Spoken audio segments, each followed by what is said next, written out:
Hi guys, this is week 2 of the fresco painting. I shall be working into a bit more detail this time, and as I have done the whole painting as a whole, I can start working into refining the focus point areas and some areas that I struggle at actually. You'll see me later on working into the water in the foreground. I don't usually paint water, so I wanted to get that sorted out first.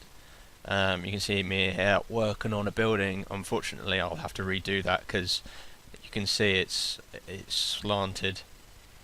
And I'll also work into the actual bridge itself, which is the focal point area of the painting itself, and I'll want to get that as not photorealistic, but as detailed as I possibly can, as it's the what the first thing that I want the person to look at, or the viewer. You can see me here doing the roof, but I'll redo that as well. I haven't actually started doing it at this moment, but I'll do that later on, most likely in week 3. And you can see here that I'm pretty much doing each tile, which is quite a laborious task, but eventually the details will come through, and it'll make the painting look much better. Unfortunately, I got the wrong colour. I really struggled trying to get that sort of Mediterranean tile, sort of orangey colour. Unfortunately, my oils, which I'm working in with at the moment, I struggle actually trying to mix up that particular colour. And throughout the painting, I will work onto other areas, such as the water. You can see me here working into the tiles, and I'll get quite bored of doing that. It's really repetitive, and especially doing the buildings, doing each window can be quite arduous. And then I'll work onto something else, perhaps that's a bit more interesting, like the water. The bridge here, which I'm working on at the moment. Oh, it's got quite dark. It's probably because of the light. I apologise if the light changes. It's probably because it gets quite cloudy, and then the sun comes out, and then it will start raining, and then it's just typical English weather.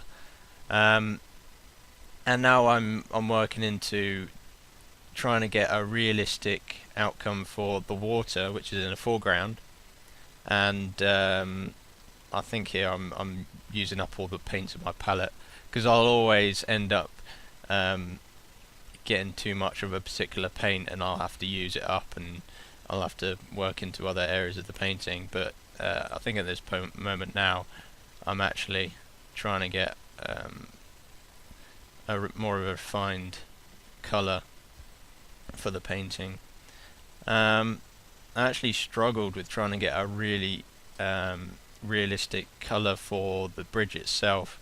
Later on in the painting, you'll see me almost perfect that, but what I want to do is have a painting that has a lot of depth. It packs a punch. You want that sort of thing where a viewer will look at it and go, wow, look at that, and you get that sort of feeling that's nice and warm there, and try and get that sense that it's actually in. You want to bring out aspects of the painting that will reflect where it actually was. That's what I'm trying to do. It's hard to explain. I'm sorry if I stutter in that, but you can see me here now. I've moved on. I'm actually doing the little buildings which are outside of the painting, and trying to get that perfected. During week 3, which I've already recorded, I'll show you how I've actually used light and tried to create a nice sense of shadow, which makes the painting come out a little bit more. So moving on, I try and keep that consistency with the painting.